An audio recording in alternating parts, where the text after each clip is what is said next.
Good morning, everyone. I'm Michael Booman. I'm with Red Dot. Red Dot takes care of your MVA accounts. We do something rather interesting in that we acquire them from you. We'll go ahead and look back 2.5 years, buy your aged, buy your forward, drop some money to your bottom line. We don't do debt collection. We can free your staff up to do some other things, but let's move on to our panel. This morning we have Claire Agnew. She is the Executive Vice President and Chief Financial Officer of ValueWise Health. Aaron Crane is the Chief Financial Officer of ZoomCare, also has the best jacket of the day. Meredith Peterson, we all know well, HFMA Oregon past president, Vice President of Finance at Hillsborough Medical Center, and we get them for an hour and a half. Aaron had said, please hit me with your hardest questions. I think we should accept that challenge. And so with that, I'm going to turn it back over to Jeff, who is our moderator today. So please welcome our panel.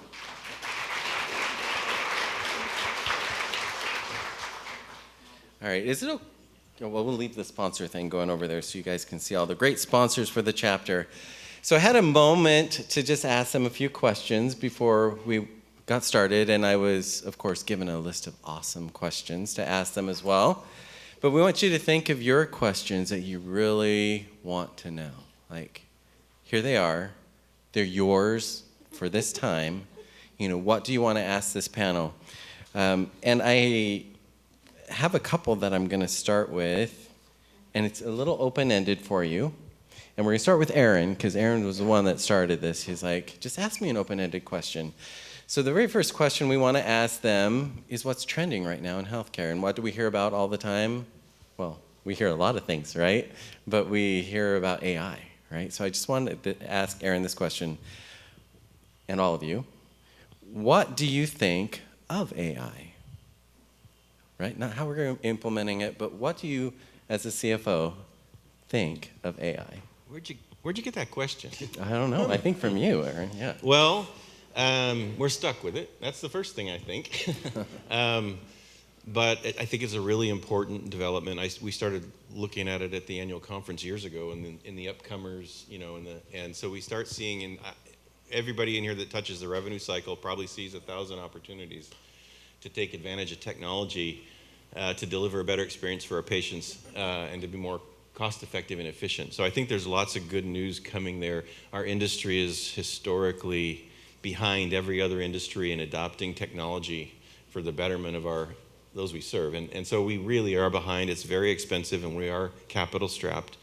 But I'm still optimistic. It's going to be one of the key elements to our ultimate solution in a sustainable system that's affordable for our communities. And so that's all exciting stuff. The thing that really scares me about AI as just a resident in Multnomah County is human nature. And I don't think we are prepared as a nation or as a society to deal with the way nefarious people will undoubtedly take advantage of that and already have. Whether you think about putting words in people's mouths in ways that look real, to the scams that you can think of that are coming.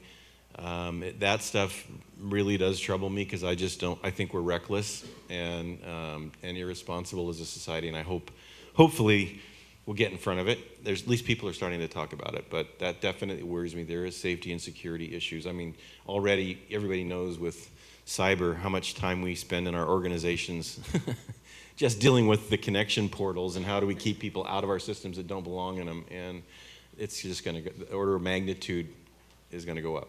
But there's great stuff coming, but boy, we're going to pay a price for it, and we better be prepared, I think.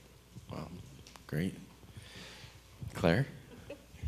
So I just want to say, first of all, thank you for allowing me to be here today. It is hot in Phoenix, and it is gorgeous here. So I really appreciate it. I really don't know how to do my hair in humidity, though, so it's just going to get fluffier and frizzier as the day goes on. So I just want to start off in terms of with AI. One of the things, and I don't know if you've tried this yet, but I have been playing with the Chat GPT app. It's a lot of fun. First of all, it can write me a poem about a CFO that's working hard at her hospital, and I need that. So that's very helpful. But it also, I've asked it, can you do a PowerPoint presentation, and it won't do the slides, but do a PowerPoint presentation on how to reduce no-shows inside your clinics. And it actually put something together that was really interesting in terms of putting those things together. So I want to start in terms of just playing with it and understanding. Obviously, as CFOs, we are concerned about risk, so we're always looking on that side of life, so we're always going to be looking on that side. I do look at right now with the workforce shortages that we have, that there is this ability for us to try to shore some of that up in terms of with AI in the future. If I look out far enough, it's just how are we going to do that? People are going to need more and more care, just looking at it demographically, and we don't have enough people to do it. So if we talk about in terms of revenue cycle, if that's in terms of bots that can do certain actions instead of us having people do it, then having that ability to do so.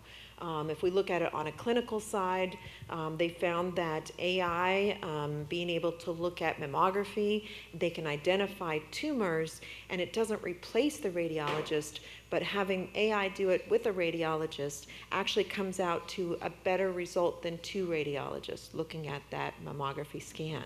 So it helps them if AI looks at it faster, because they can, it's a system, AI looks at it faster, identifies something, then it helps bring that mammographer's attention to what isn't already there.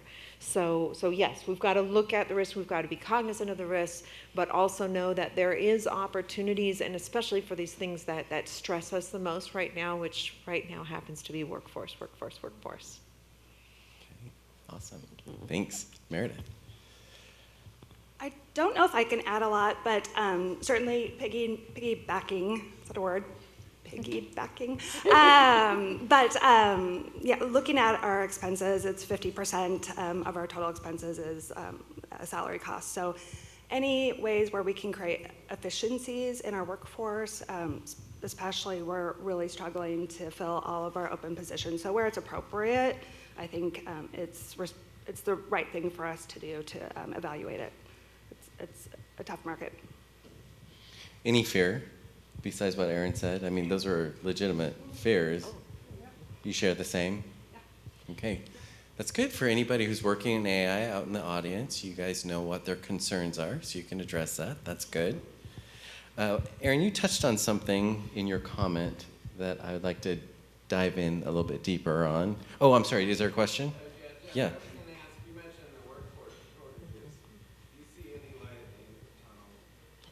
So he said, you mentioned workforce shortages. Do you see any light at the end of the tunnel?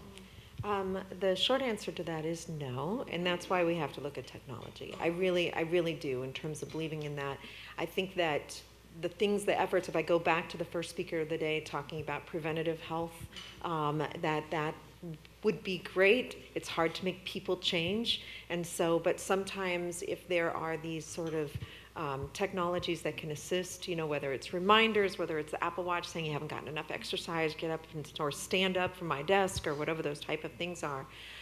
When I look at it, it's going to take a while in terms of for people to, we've been loading up in terms of trying to support nursing programs. On the physician side, we still have the caps from,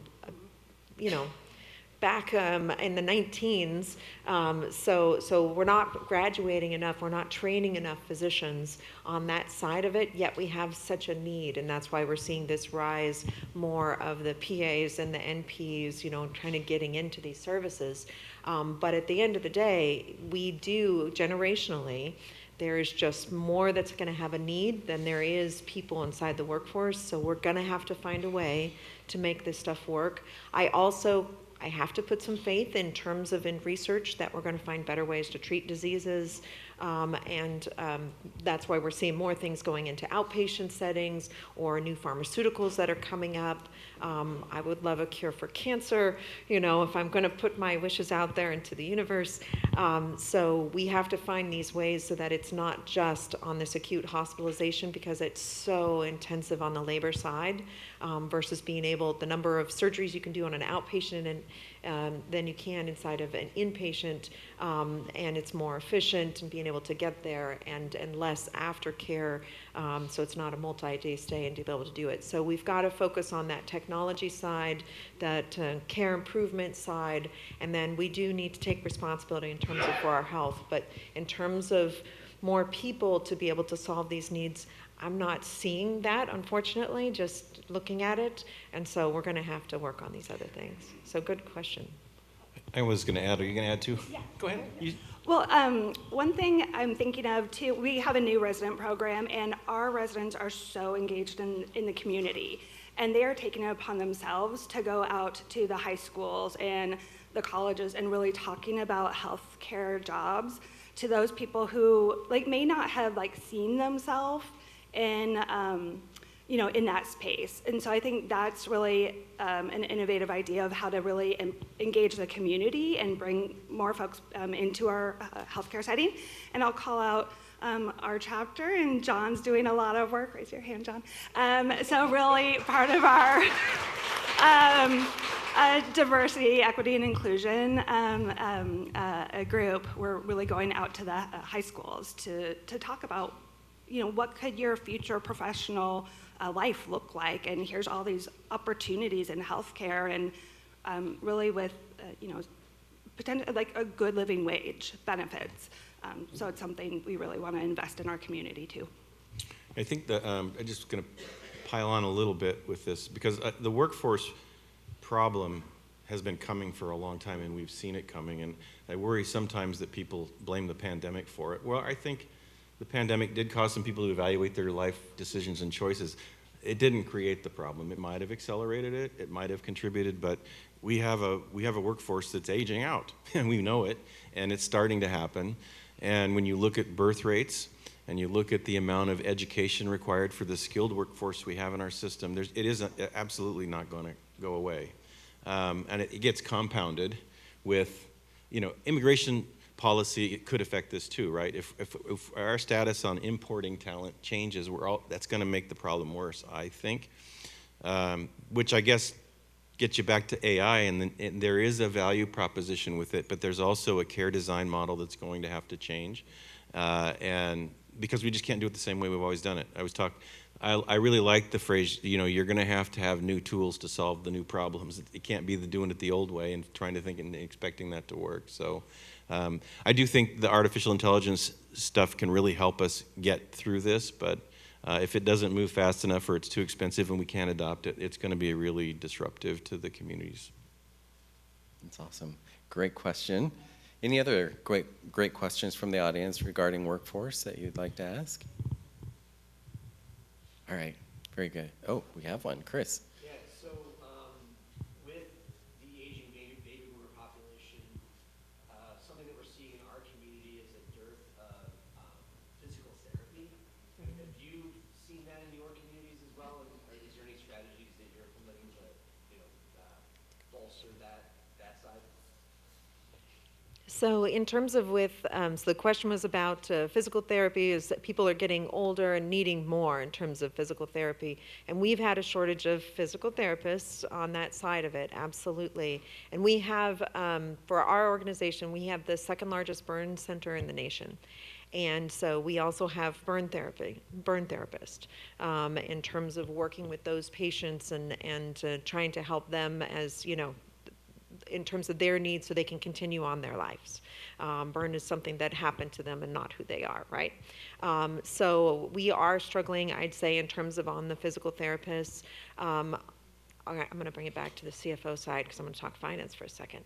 So one of the things that we did is that I had gone after, and not just for physical therapists, but for other positions as well, worked with our legislative affairs person who has relationships, and this becomes important, with the Maricopa County, our County Board of Supervisors, and with the State Governor's Office, able to get grants to be able to support sign-on and retention bonuses for these positions, because I'm going to talk, again, I'm talking like a CFO because that's what I do.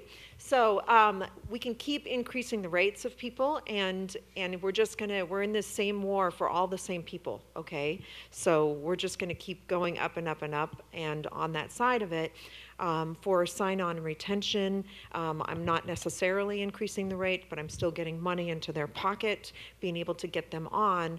The retention part of it, people aren't just going to stay for money. They're going to stay for culture. They're going to stay in terms of who they are. So part of me is like, let me get them in the door, let me get them here, then they're gonna like us. They're gonna wanna stay here. I have to make that happen, but in order to do that, so with physical therapy or any of these other positions, is really looking at, again, you can get them in the door through rate, whether it's a sign-on or retention bonus or whether it's in terms of the rate itself, but it's really the things that's gonna keep them there is, do they like their boss? Do they get along with their coworkers? What's that culture like inside of that organization? And those are the parts, every time I get up and I'm able to speak to the leaders inside of our organization, as I say, as a CFO, the thing that I want you to do the most is to have a good culture. Be the boss that you wanted to have, right? Have a good culture, because if you don't, you're going to keep on with this turnover, and you're going to spend all your time posting positions, interviewing people, training people, and you're going to continue on this cycle. If you don't like that cycle, hire the good people and then keep the good people. And by the way, get rid of the bad apples. But I will say, in terms of on physical therapy, definitely seeing that need, but definitely seeing that shortage as well.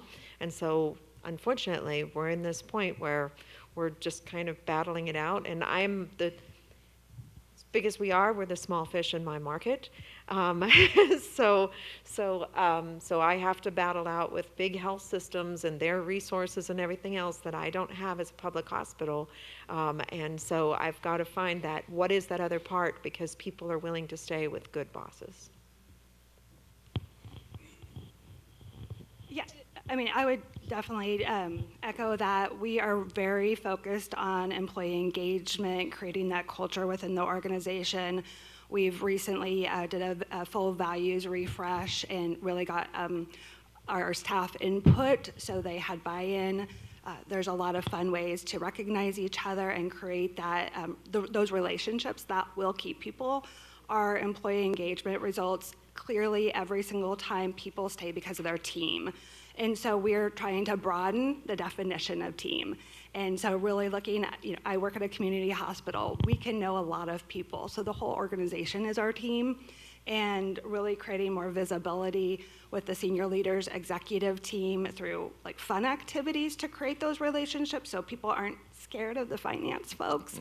And so like we have like a summer carnival where we're in dunk tanks. We have like trick-or-treating on the executive floor, very popular. We have winter activities. So all of those fun things that we can create those relationships, and then just really investing in our people. So like listening to them, what do they need, what do they want? We can't afford to meet everybody's demands in pay. We can't compete with all of our folks in the market, but we can create an environment where people want to stay, and that's really where we're focused. It's a couple of thoughts. I'll just coming strictly back to the hard to fill question. I think physical therapy, there are issues out there. I can tell you Zoom Care just closed its physical therapy practice because it wasn't getting volume. Maybe the channels weren't lined up. I don't know. In Seattle, at Seattle Cancer Care Alliance, we had physical therapy, and we didn't seem to have trouble hanging on to physical therapists. My wife and I are both at the age where we've taken laps with physical therapists and haven't had a lot of trouble getting timely access to them. So I think there are problems there for sure, but my bigger issue is probably providers. We've got 30 open positions just in the Portland market for PAs and nurse practitioners, 30. And the average we say is 90 days to get somebody in a position, but I suspect it's really longer because there's still 30 open. Seattle, we don't have the same issue there. But also, just across the board, positions are hard. I mean, we had an accounting supervisor job open for months at Zoom Care. We just filled it. The application pool isn't as rich as we'd want. I mean, and frankly, the kind of experience we're looking for, we're having to, kind of readjust our thinking, and that then means internal training and development program, because you just can't get people who already know what you need, and those are issues. Great responses. Any additional questions from the audience? All right, I'm going to move on to another question. It seems like we open up the news every single day, and we are seeing something about cybersecurity, especially in healthcare. So a couple of questions that I have for all of you is, you've been reading, you've probably been seeing a lot about cyber. You probably felt the impact of some of the cybersecurity issues in healthcare. So what have you learned from this, and what are you doing to keep your organizations safe as well? Who wants to go first? Anybody? I can talk. Okay. I always can All right. talk. I'm going to say a couple things. So it's when we talk about cybersecurity, we can't talk about it without talking about Change Healthcare. Cybersecurity, even if we are strong inside of our own organization, it doesn't matter if the people that we are working with, in this case our payers, are then reliant on another organization, and then they have an attack. So it's multifold down the line. My cybersecurity, I can, invest in that and everything else, but you have to have all these different things lined up. So then it comes into is, what are you going to do about it if something bad happens? We have this obviously in terms of with Change Healthcare, and I'm going to say our secret weapon is Amanda and Vanessa.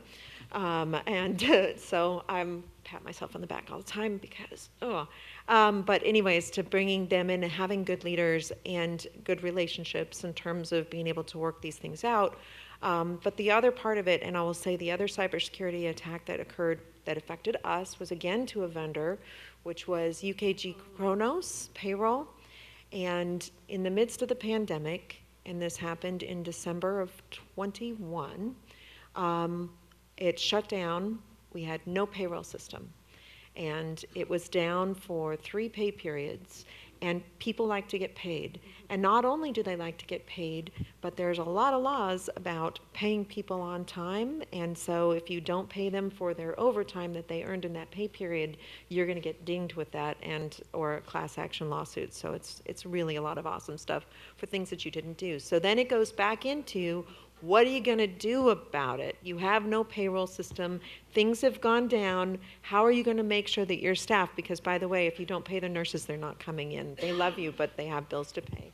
And so then it goes into those relationships between, in this case, it was IT and finance that does payroll, and HR that has timekeeping and trying to develop alternatives, and we did, and it was expensive, and we got people their money, and I actually had to get on with all the leaders and say, we are paying everybody, and we're paying you on time, and these are the processes we created. The other part of that, though, goes back to that relationship with IT. The CIO comes into my office probably on a daily basis to say hi, and also because he knows he's going to be asking for a lot of money in additional systems that he wants to start. He calls it massaging.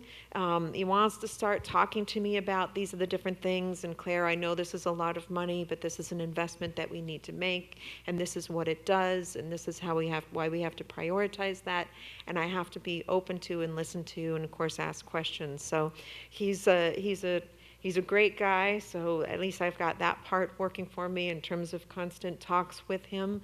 But it's a real thing. If we don't invest, we have to keep ourselves straight, and then we also have to look out for our vendors, and then we also have to look out for our vendors of our vendors.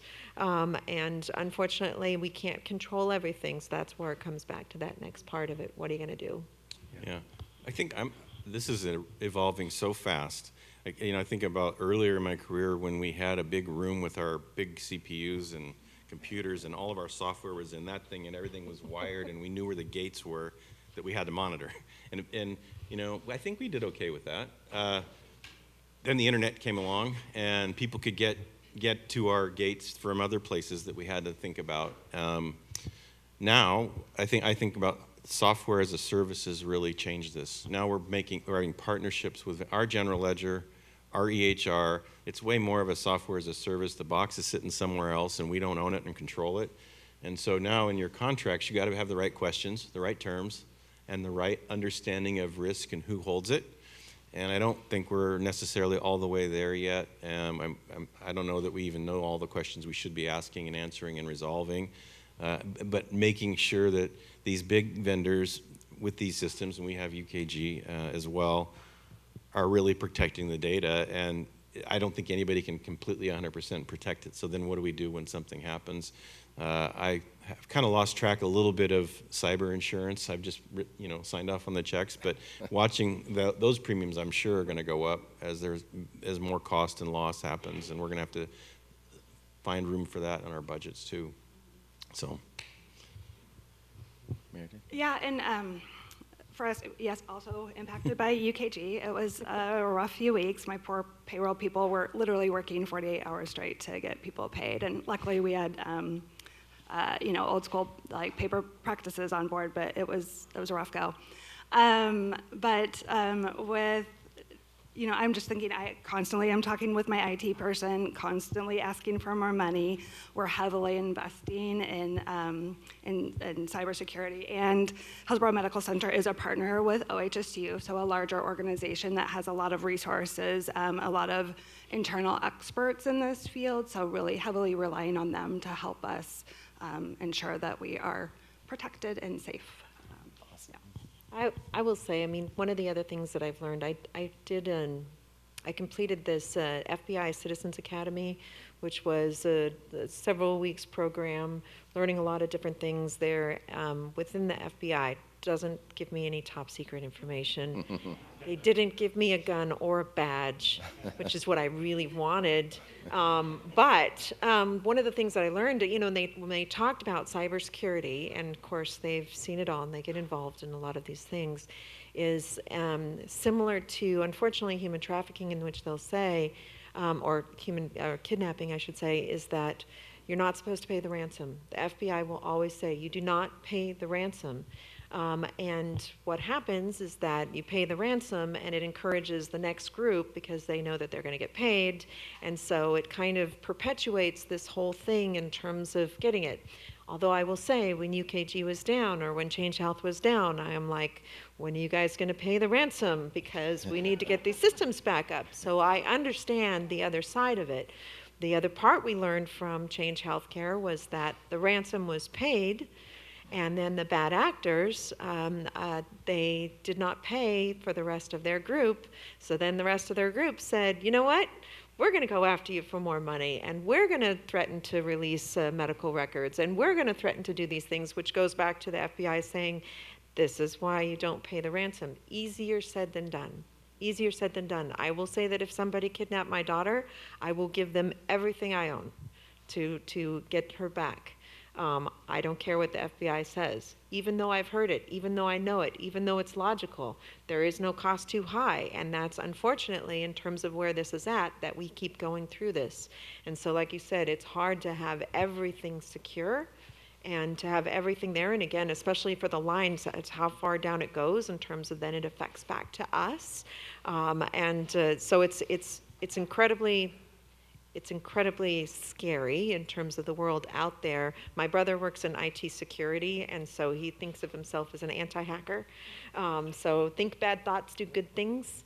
On that side, we need those people. We need them to be there, and we need them to be there at a national level. We need them to be there in terms of at the local level. And then we do have to reach out, understand where our strengths are in terms of going out for cybersecurity, in terms of with these services for people who do this for a living. Wow. Converting hackers to be on your side. That is what we just heard. That's very cool. And thank you guys for answering that. I know it's not easy and there's no permanent solution for it, but I appreciate getting your insights as to what you're dealing with and how you're facing that. One of the things we also hear almost every single conference, you'll ask people, especially on the revenue cycle side, what's your biggest problem? And we hear, we're not getting paid by the payers. Oh no, we're getting denials. It's more than we've expected. We don't know how to fix it. So my question to all of you, and feel free if you don't want to answer it, but what are you doing to strengthen your relationships with the payers, or what are your organizations doing to help navigate this concern that we continue to hear? Anybody? Terminating contracts. Okay.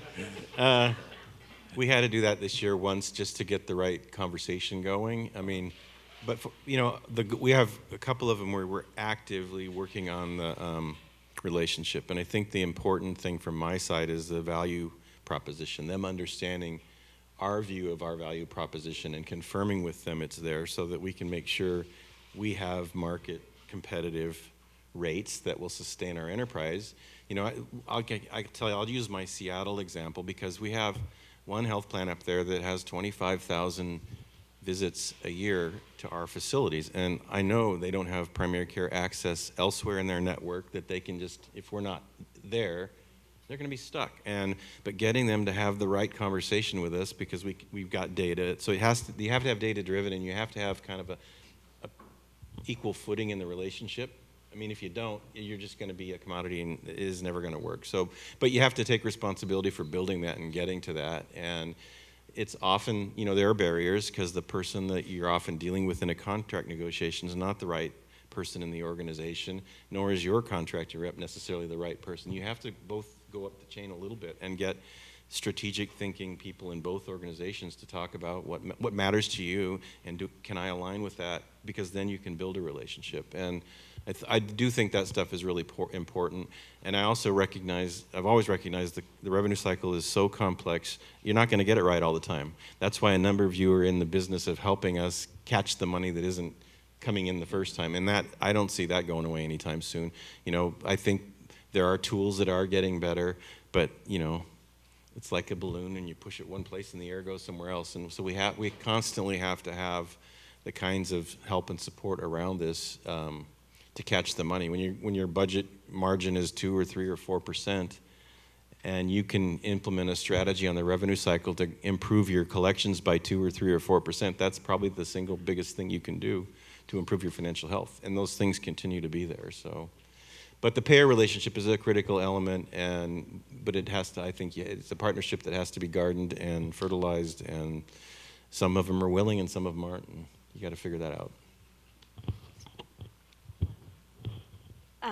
I know we have some experts in the audience on this who are working with a lot of our payers, so I don't know if we can get like some audience participation too. Any Anyone? audience participants want to share? No? It's like the last group, though. No. Oh, Michael. I don't know how much I can share to that point, but Aaron might be. I'm just going to run this over to you quickly. I'm not loud enough. I am now. Aaron, it might be a good segue into the conversation you and I had before the start, which was how to engage in vendors that can solve those sort of problems for you, and how that relationship, there's always that breakdown between us and to whom we need to get to develop that relationship. And Aaron and I took a few minutes before we announced, like, how, what's a great way for that to happen. So Meredith, your question is say, hey, there's probably people out here that can answer to that. Why don't we take that and build off of that and say, hey, if you do have these sort of solutions, how do we get on your radar? I think we can pick that up. I don't know if someone else wanted to answer the first question first, we can come back to it, but I think I've got lots of answers for that too. I can talk about payer relationships. I will say that if this was a personal relationship, I would call it toxic. We made a commitment. There are promises made, and then a complete difference in terms of on the outcome side. And so if you had that relationship with anybody else in terms of on a personal basis, you would cut that off. So it really comes down to accountability. What is your tracking? How are you tracking metrics? How are you bringing them to the table? How are you talking with them? Those type of things. And then also that communication between rev cycle and managed care. So then that way managed care goes back out to renegotiate. Sometimes the most powerful thing inside of the contract is the language, and not always in terms of on those increases, because the language that you put in can actually provide you with more teeth in terms of on that collection side and being able to get that back. During Change, the big debacle with Change Healthcare, as we have our teams focused on working with and doing the collections, I talked to the CFO for our biggest payer and talked to him one-on-one. What is going on? Because that payer was deeply affected. They use them for making all of their payments. So he's saying, talking to me about his timeline, what system he's going to, those type of things. Part of it is, now I have more information in terms of expectations. I'm not going to see money this week. He promised it next week. By the way, the check is in the mail, and it came the week after that. But at least the money started coming in. But I was able to say, to my board, they're changing and they're going to this system. Same thing within our second largest payer is I talked to their CEO, and I had worked with him in the past because I've been around a long time, so I was able to talk to him, and he talked to me about, Claire, we are processing claims manually with paper checks, and we're going to be sending paper checks. And I'm thinking, you can't be serious. By the way, they were serious, and it was paper checks that they started off sending them via FedEx, and then they stopped and started sending them regular mail. But literal paper checks, and I think last week they started using credit cards. So we're moving up in the world with them. But they are working on another system. But part of it is being able to have that relationship to find out what's going on, what is happening there. My trust is, this, so whatever they say, I have to, take that off. But again, that accountability, whether that's inside of the monthly JOCs and how we're measuring and what we're working on in there, or for us JOCs in terms of the meetings that we have with the payers, or again, the ultimate one in terms of on the managed care side. And yes, we have termed contracts when they didn't fulfill them. So on that side of it, and we couldn't come to agreement and didn't like it, which again, part of that is also signaling to the rest, I am not afraid to take you down. I am not afraid. By the way, I'm like, but don't make me do this. Don't make me do this, but yes.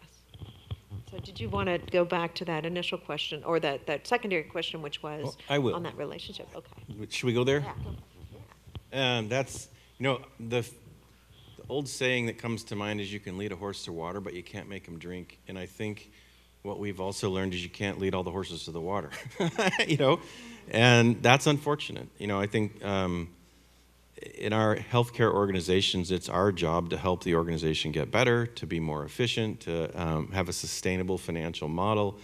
And we don't have all the answers. And some of us are less interested in looking for other answers. And those, you're just probably not going to get to them.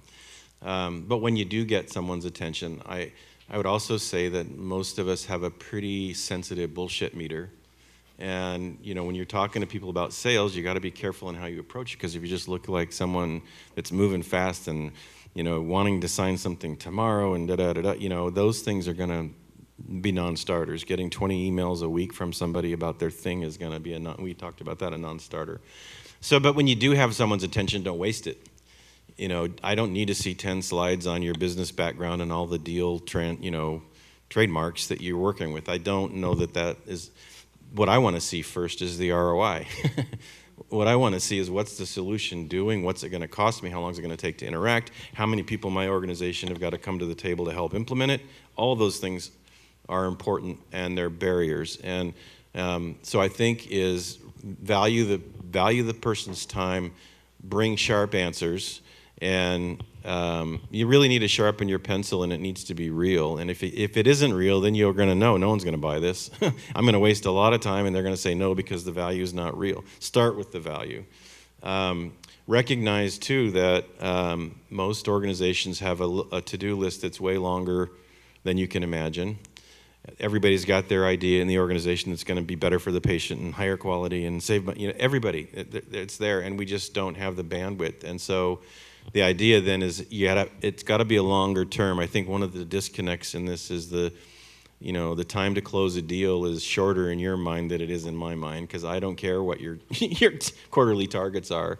And so it's going to take time. And some of these organizations are going to have to recognize that. I was talking to a vendor this week too about, if you come to Oregon to meet people, that's great. This is a great forum to do that. if you come to Oregon to meet people and sign deals right away, you're probably setting yourself up. It's a 3 to 4 year, maybe even 5-year proposition, building trust, getting to know people, laying things out there as people are willing to ingest them.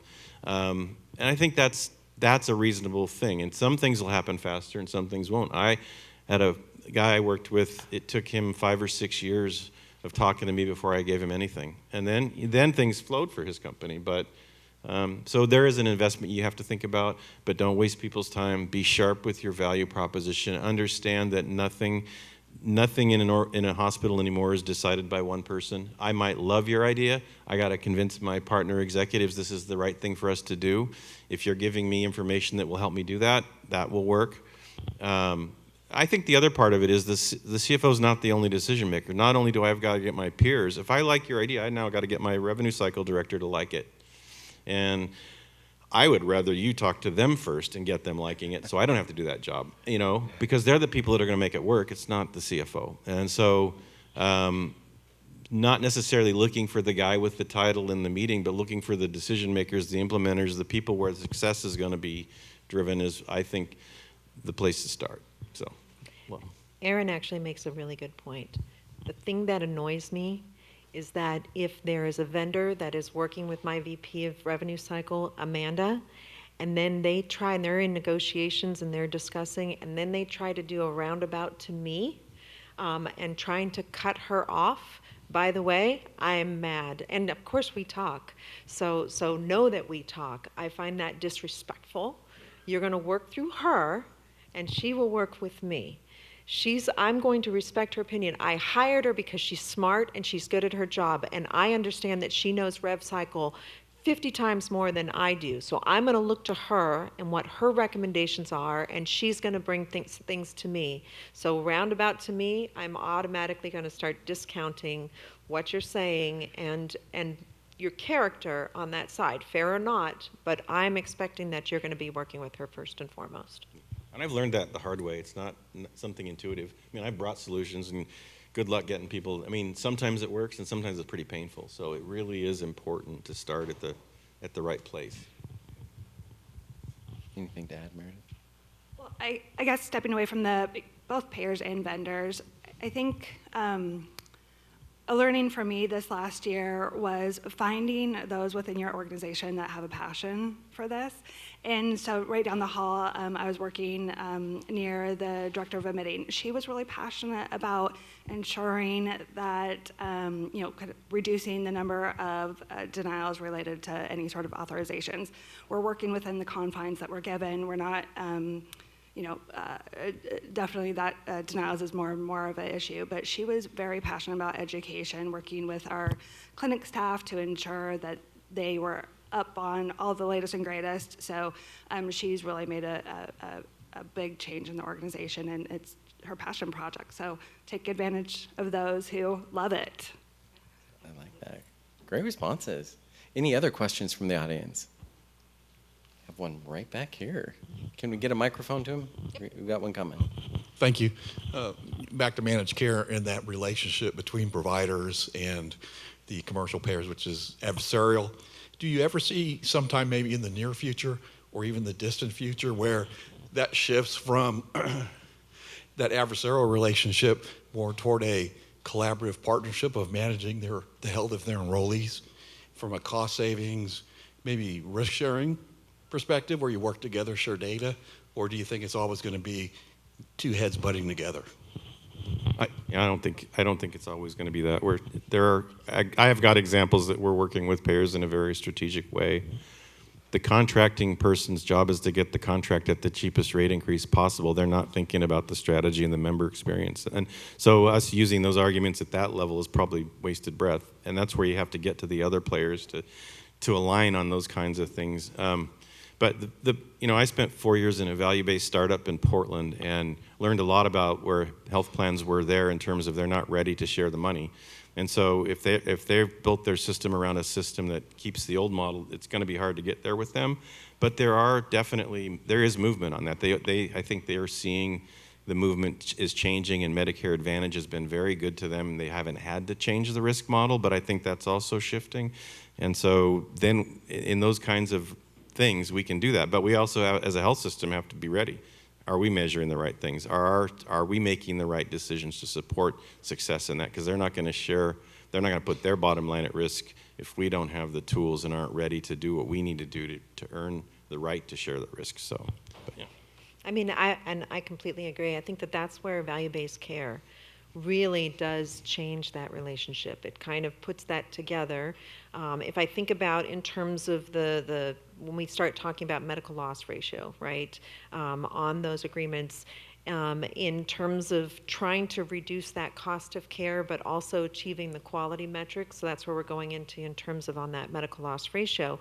But then it's sharing those benefits, together instead of just us saving their cost and them getting a benefit from them. In terms of sharing that, we have far better conversations. It tends to be with different people than who we are dealing with on the claim side. And so would like to see more of that model, and again, to see that part grow. It also gives me hope in terms of, what we're trying to work for as a society is better care and trying to do it in a better way, but not trying to, in terms of trying to reduce the cost, is trying not to screw each other over. So trying to do it, and we're in this together, and we're both trying to do the good thing. I don't think anybody wakes up and wants to be the bad guy in the morning. They have positive intentions and everything else. They're working on the goals for their organization as much as we're working on the goals for our organization, and the patient is inside the middle. And really in that value-based is really where I see that we find that center. So I really want to see that grow. Okay, very good. We have another question from the audience. I don't know whose laptop this is up here, but it's running out of power. I just want you guys to know that. And I can't plug it in. I'm running out of power too. Are you running out of power too? Go ahead, Terry. Yeah, hey, really good information, and I know a lot of us are taking notes, so thank you for that. What about a next level in reference to, obviously, the insurance companies with the profit margins compared to the hospitals and the providers? For example, up on the Hill, the anti-hospital bills that we have with the billionaires. How can we get our story even further out there? I know hospital associations are working on some things, but we've got to do more, right? To really tell our story. This is getting even more and more serious, right? Like from a rural area, not able to deliver the baby. I mean, it is just really getting serious and cutting programs, and that's not what, as you said, I mean, Claire, right? We need more care than less, and yet we're having less reimbursement, higher costs due to the inflationary point that's never, I mean, we're at a whole nother level. And so we just have to get the government on board to really help us. And I'm just curious if you guys are aware of other action that's already underway or pulling together, because I'm not sure that the AHA is doing it for us, right? HFMA, we're pushing HFMA as well. But I just feel like it's going to be, it's almost at a crisis, right, already? So what else can we do to tell that story? Obviously with lobbyists and such like that, many of us are, but it's still, we're not there yet. And I just feel like our voice has to be turned into more action, right, in reference to this. And I will say, so I'll talk in terms of HFMA. There was a recent letter of Congress that was written by HFMA's, I want to say Michael, I'm gonna mess it up, Donahue or Donnelly, but he wrote a letter to Congress, and he referenced last year's annual conference, Fitch, had presented the 75-75 conundrum. The 75 being 75% of your reimbursement is coming from Medicare, Medicaid, or the uninsured, and reimbursement is flat or declining or very tiny increases. 75% of your expenses are labor, which is about 50%, and supplies and pharmaceuticals, the other 25%, and those are extremely elevated and continuing to rise. This is not a good situation. We can't continue like this. This is not sustainable and needs to be addressed. And he goes into, in terms of trying to state this case. So I will say, again, HFMA, we're all here. We need to be supportive. We need to continue to provide that feedback, and we need to get our voices out. Same thing with the American Hospital Association. I go back to, in terms of as regulations are created, and why are regulations created, it goes back to what is in I guess the concepts or of the politicians or the publics, or how they are reconceptualizing this, and they don't always see what is the other side of that, what happens because you did that, again, I try to think of best intentions. It's really hard sometimes, but I try to think of best intentions, that they had something in mind and it has gone awry. It has gotten that whole telephone game of where, people wanted this and then they end up with this over here. It's kind of like with price transparency. We want people to have this information, and next thing you know, the payers are using it in their negotiations with the hospitals to pay us less at a time when we could get paid less, right? So again, best of intentions, and it kind of goes a mess, and we've all spent all this money for it, and really the public doesn't use it, it's used by other people. So I'm with you. We have to get out, we have to get our stories right. I do feel like during the pandemic, we were what did they say, the hero to the zero? We were, as a healthcare, seen as we were frontline, we were saving lives. But then comes this backlash that comes right after that. As soon as you're the hero, then they want to knock you back down and push you back down. So now we've got to bring ourselves back up. We've got a lot of really good people, getting them to tell their stories. They don't want to hear the CFO story. They want to hear the nurse at the frontline story. They want to hear the patient's experience story. And so we all, need to get out in terms of talking about these various different things, but then we also have to support like HFMA or AHA, and so that they can go out and support us as well. Yeah, and I would love more payments to come into the organization, but really in the short term, we're really focused internally about what we can do to reduce expenses. We're kind of real slim already, but it's really evaluating core services, reimagining what we do offer, building key service lines. We had a strong neurosurgery program for a community hospital. Those docs left 3 years in the making. They're coming here in Q1, so excited about that program, but really focused on building profitable services, because we're 75% Medicare, Medicaid. We don't have those payments coming in. It's a really tough go. So what can we do ourselves in the short term? I'm going to stand up because I'm too fidgety. It feels like the dating game, but I'm kind of, I don't know. I hope you don't mind. But Terry, I'm going to go a little different direction on this. In my Ignite the Spark roadshow, I talked about perception of healthcare systems in the communities and how it's eroded in the pandemic. And people don't trust us. And I think there's a grassroots movement that's essential in our communities, where we're telling the story through our local media outlets, and we're building ourselves back up. I don't think this is going to automatically fix itself. I don't think the AHA or HFMA or any other acronym organization is going to tell the message. They don't know. They don't understand it. And I think we have to start with the patient and the patient experience. We talk about patient first and patient-centeredness, but we aren't. We are not. We are building-centered. We are provider-centered. We are not patient-centered. We've had problems with our patients. I mean, here's the first thing. I'll just start at the beginning of the cycle. My dad's 84, blood in the urine all weekends, worried, not sleeping, calls his doctor's office. He either gets an answering machine or nothing. He finally gets to someone. They say, well, we can see you in about 2 weeks. Well, Jesus. And that's happening over and over and over. I needed to get a doctor. I told this story last year. It took me 2 months to establish a primary care relationship, and I'm a commercially insured guy seeking care through the organization that I was actually insured by. 2 months. So people already know they can't see people, and when they get in there, they get stories. The bill that comes to them, they never understand. It's got lines on it that don't mean anything. They don't know if they're really supposed to pay or not. Sometimes it even says don't pay. Well, it's like, why'd you send it to me? I mean, so there's a lot of confusion here. And if we don't start cleaning that up, we're never going to win the credibility game. We're never going to be trusted. Doesn't matter if you saved 10 people's lives last night. Doesn't matter. You're still giving me stuff I don't understand. You're still putting me off when I need something. You're making me sit in a chair for 4 hours with a lot of other sick people before you'll even talk to me and find out you should have talked to me 2 hours ago. I mean, it's sad. And so our system is horribly broken.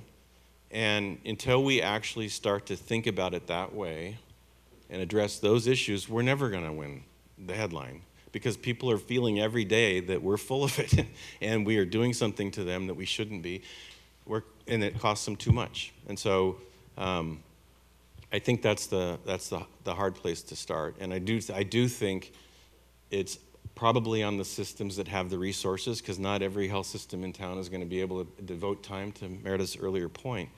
So those of us who can need to, and I hope we do, because I don't think this is going to. We've done a poor job of telling our stories, and sure, we can talk about the lives we save, because we do, the births, all of this, the great stuff, but that hasn't been enough. We've been doing that. People know we do that.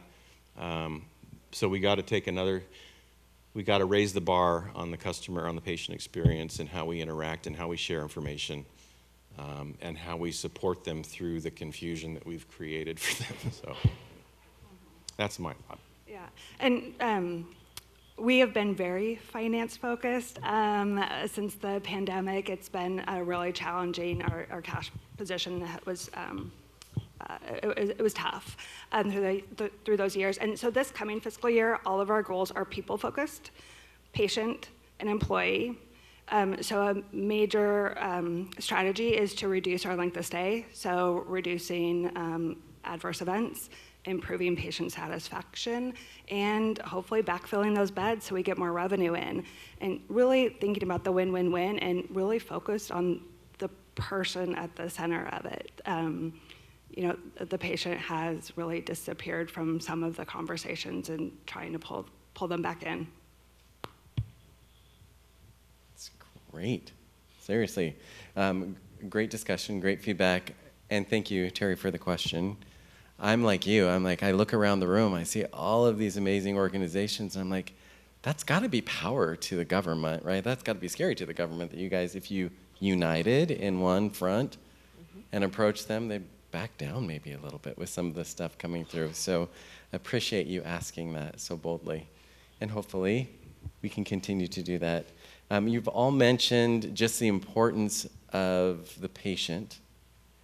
And so with the patients also wanting more from healthcare, especially when it comes to better care, better outcomes for the stuff that they're dealing with, yet you guys have all of this critical financial stuff you're dealing with.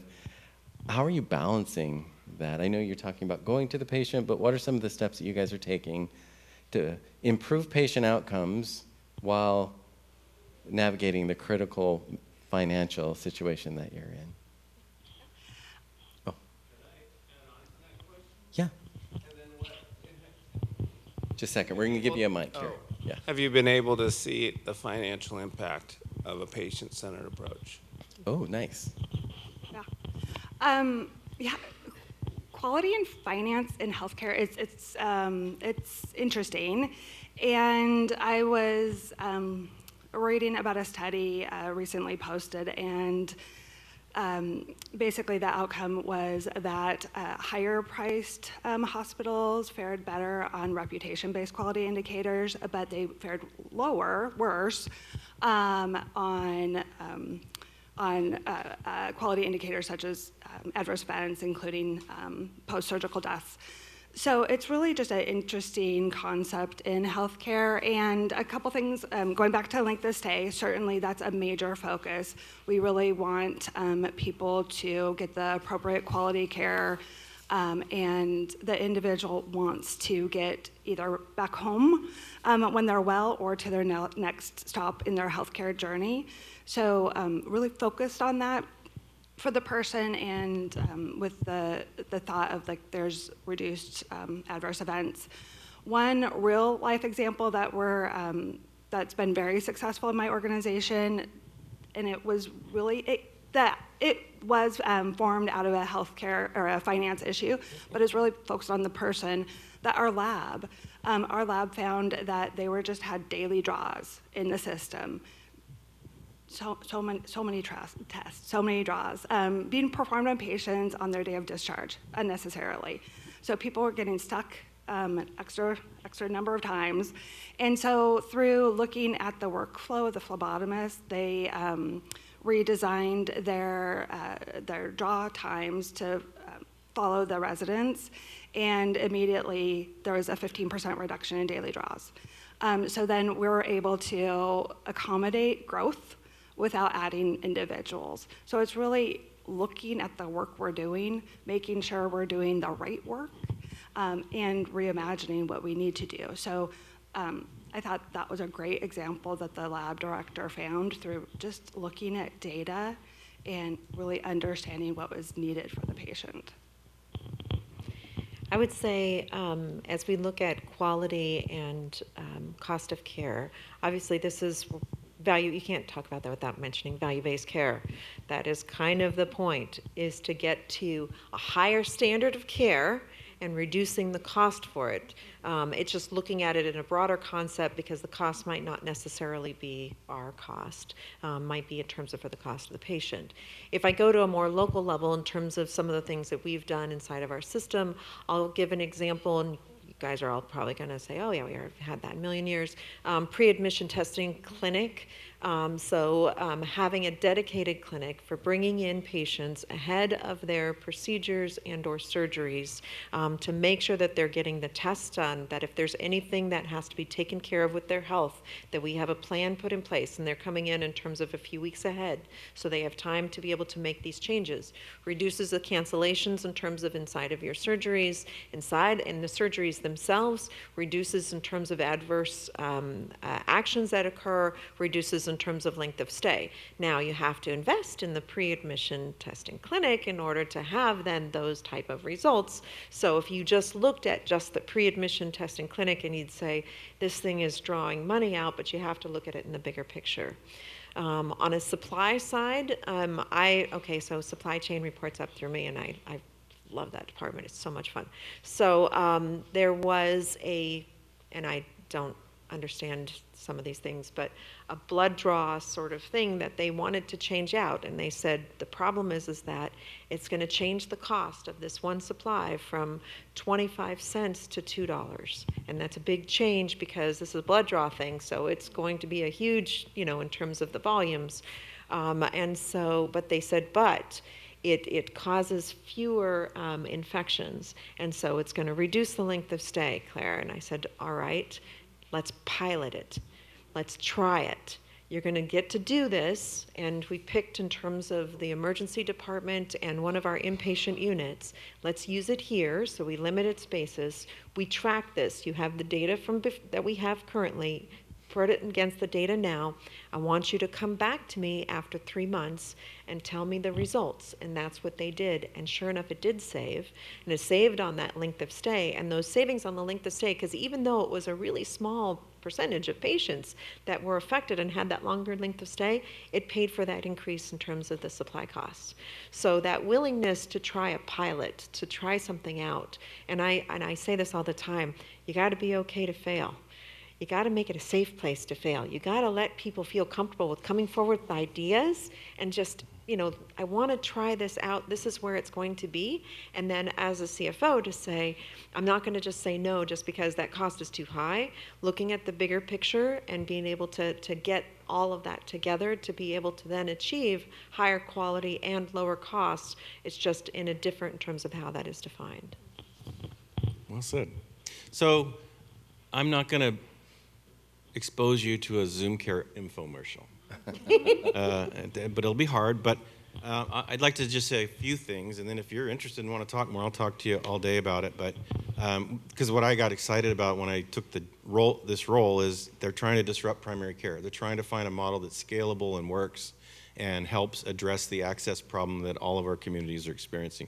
And so back to the earlier thing, our first focus is the patient. We're committed to the 15-minute patient experience. You come in, you see your provider, you get what you need, you leave with the meds, and that's it.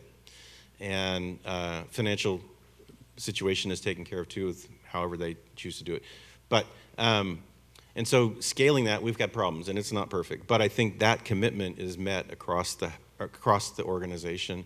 And I say that with maybe a little risk, but if you happen to go to one of our clinics and you don't experience it that way, please tell me, because I want to know if I'm full of shit. No, but I think it's truly, that piece I think is hardwired. There's lots of problems with technology and other things, and our cost model isn't quite where it needs to be, but that works. And so we've got work to do around that, but I'm really excited about that. We're thinking about emergency medicine and how we can augment the already overcrowded ER where you wait for 4 hours. So that's another area where we think there's a model that is scalable and accretive to the broader system in reducing cost and providing necessary care. So those are a couple of things. Like I said, I don't want to do my infomercial, but I'm happy to debate that and discuss it more with anybody who wants to. Very good. All right. Any additional questions from the audience? Isn't it cool that we get to just sit and kind of grill them for a little bit, right? It's fun. Chris. It does? It does. Oh, great, thanks. One of the things that was brought to my attention is how successful the Maryland model has been with global budgets. Can you give me your perspective as to how you think global budgets could be done locally? It's kind of a scary proposition for like a hospital like Santiam, how can we get more reserves to be able to invest in capital projects and things like that? Yeah. But I have a feeling that that's kind of where we may be going as a state. So I just wanted to get your opinion on that. My thought, when you look at, and I've talked to friends in Canada who kind of have a global budget. In the UK system, we have an amount of money, and this is what we're going to spend, and it's capped. And there's always a short end to every stick. So, do I look forward to that and say it's going to solve our problem? No. Well, we have to still come back and reconcile what our society believes all are entitled to and how it's going to make sure that happens. And we're not even close to that, answering that question. So we're all just trying to do the best we can with what we have. And I wish we could move on with the real question and acknowledge as a society, we believe everybody deserves this, and we're going to make sure it happens. But it's not something we'll be able to solve here. All right. Any additional comments to that? Or? I'm going to apologize because I'm going to need to know more. So. Oh, okay. So connect. But no, I'm telling you. If you want to tell me more, I will give you my opinion. It's absolutely. It's a successful model that they've done in Maryland for the past 5 or 6 years, and Pennsylvania they did a pilot with rural hospitals under a global budget where government payers, commercial insurers, they all were able to get what the financial trend was, and they allocated that amount of funding for that year to those facilities. But it doesn't take into account maybe the last 3 years of skyrocketing labor cost. Yeah. But I'm just from the conversation that we had with the hospital association, I'm assuming that this is probably going to come into play with the bid process for our managed Medicaid plan in a couple of years. So that's where the question comes from. I will say that I'm all for if there's an ability to reduce in terms of administrative costs. We waste a lot of money in healthcare on the administrative side of it. But as you mentioned, again, if you're looking at a capped, and the problem with caps is the fact that things aren't static, and we've seen that unfortunately with labor costs especially, and then I just add on the supplies and everything else. So having to work around that. But I'm all for in terms of trying a different model, because again, our model is unsustainable. It's unsustainable. We can't continue like this. So we've got to find a better way. So I'm all for, and especially, in this case, having them try it out. So, there's a benefit to that. Yeah. So. I think coming back to this, I think the first question I would ask is what outcomes are they measuring to? How are they defining success? Are those the right outcomes? And are those the outcomes that you would embrace in whatever place you're looking to put it? In the UK, I think their ERs are always open. Primary care is not tough to get to, but when you want the next thing, the list they have over there it's the referral list. How many people are waiting to see a specialist? And it's in the millions in the UK. So there's always something because there's just not enough, right? So something's getting rationed and controlled and managed differently. Now, at the other side of it, you see all these things about outcomes and life expectancy and morbidity, and those might be the measures we want. And I think UK is probably addressing those issues better than we are here. That's been the big, kerfuffle in the news. But I think, yeah, any model, you just have to come in. What are we trying to achieve? How is this doing that? And what are the unintended consequences? What are the things that aren't happening that we're, and then you at least go into it with your eyes wide open and can decide, okay, this does work, or we need to think differently. Awesome. Good. All right. Very good. Any additional questions? All right. Well, as we're getting close to wrapping up, because I see the food behind you guys, that's looking really good. Just any words of wisdom. I want to give you guys an opportunity to share some words of wisdom that you've learned in your career, and something that might help us as we continue to all work together to navigate what might be coming ahead, because we never know, right? So Meredith. I always go back to the people. So the people on my team, the people I work with, the people in my network. It's really all about the people. So that's why I love coming here, building the relationships. So you can phone a friend if you don't know the question. Someone else is, certainly encountering it, and you can get feedback and help from others. So, regardless of the challenge I'm facing, it's really like all about the people. Love that.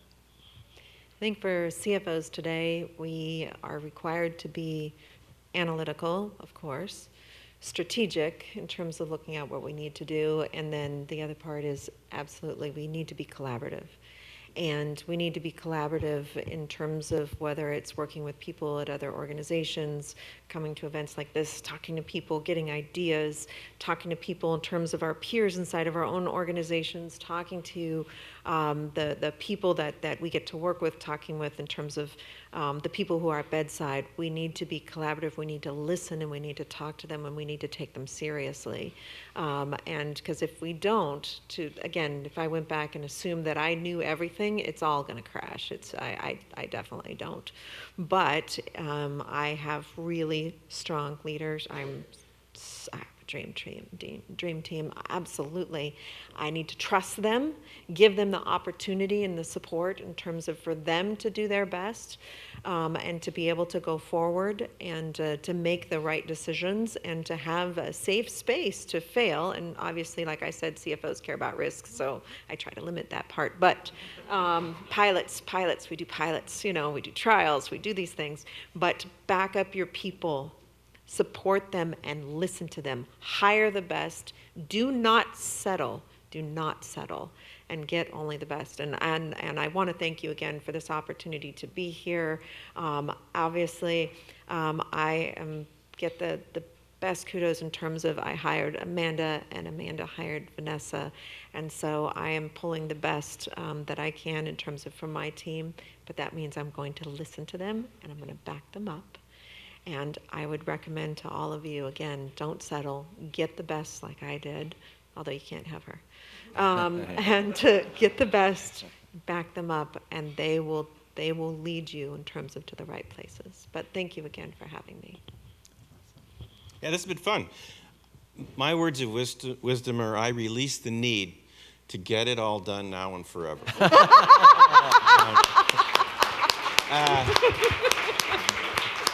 I think we can't remember the whole hour and a half, but that sentence, really important. You need to take care of yourself and your own well-being. If you don't, you can't take care of the people who work for you and their health and well-being, and they can't take care of the community. Starts with you, and so that's the best advice I can give is take care of yourself, however you define that, and give yourself some energy to keep going, because there's a lot to do, and it won't all get done. So. That's amazing. You guys... can we get a big round of applause for these amazing people? Thank you. Meredith, Claire. You guys are amazing. Again, they're available for additional questions. If you didn't have a moment to get yours done, they'll make themselves available. But thank you guys for participating with us today, all of you, in this panel. And we hope that you found value in it. And just kudos. We have to do some kudos to our program team that pulls this all together. Wendy over there, raise your hand. And then, of course, you guys for being willing to be up on stage. So with that, do we release them to lunch, Wendy?